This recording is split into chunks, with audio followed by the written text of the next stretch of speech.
Hello, Star Wars Galaxy of Hero players. This is Andatesh Ordo. Today I'm going to be covering the what Star Wars Rebels can bring to Star Wars Galaxy of Heroes. What characters and ships, etc. So I'm going to cover Mandalorians on my second topic. I will link in the description below anything that's been linked to these previous characters or the previous of these series. So, but yeah, let's go ahead and talk about the Fang Fighter and Finn Rau, the base.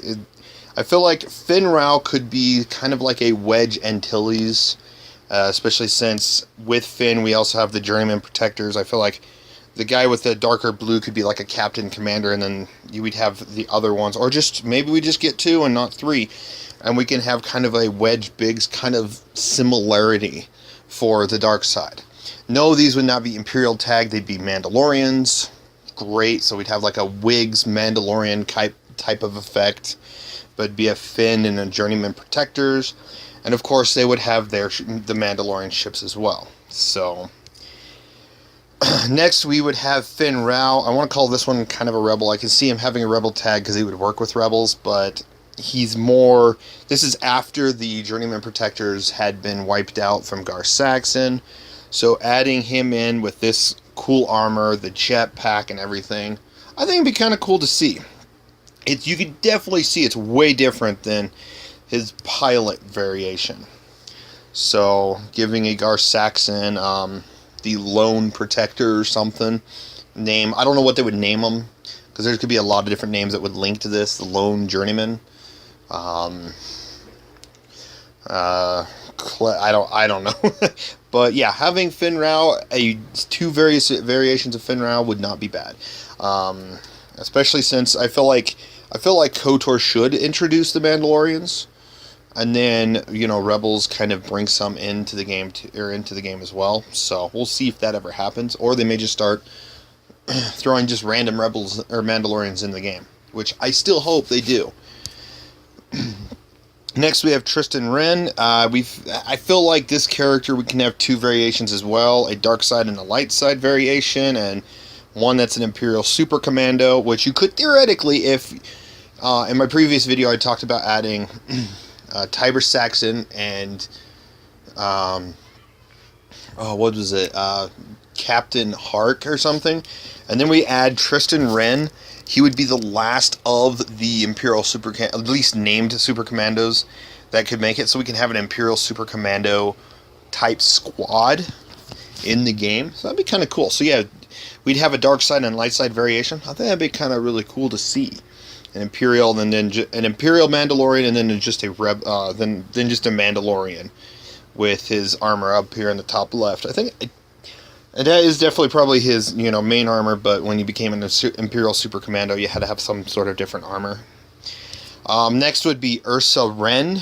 Ursa Wren makes sense since she has the Clan Wren family tag, so I don't know if they would actually go in depth with like Clan Wren, House Vizsla kind of stuff, but at least she would have some linkage to Tristan and Sabine, which would make Sabine more viable, and then a Phoenix faction could theoretically Phoenix faction could theoretically have the other 5 as well, and then you have Sabine in the Mandalorians, so we could see what happens with that.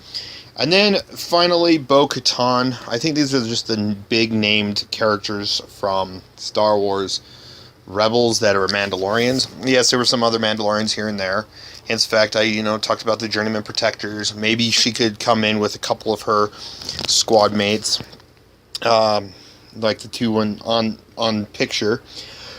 But Bo-Katan would definitely have the Darksaber, just because Sabine would have given it to her. So she'd have a Darksaber effect, basic, a special, 2 specials, a leader, and a unique. Bo-Katan would definitely be a higher tiered Mandalorian, just because of her leadership. So, but that's my thoughts on Mandalorians from Star Wars Rebels. There's not really much. I feel like Rebels, or Star Wars Clone Wars had I think a few more. I could be wrong, but they could at least have a few variations of Mandalorians. So, and yes, I will be doing videos based on Star Wars: The Clone Wars, of what Clone Wars can still bring to Star Wars Rebels, or Star Wars Galaxy of Heroes, I'm sorry. But stay tuned for that. But other than that, that is what I have today on Mandalorians. I really like the Mandalorian faction.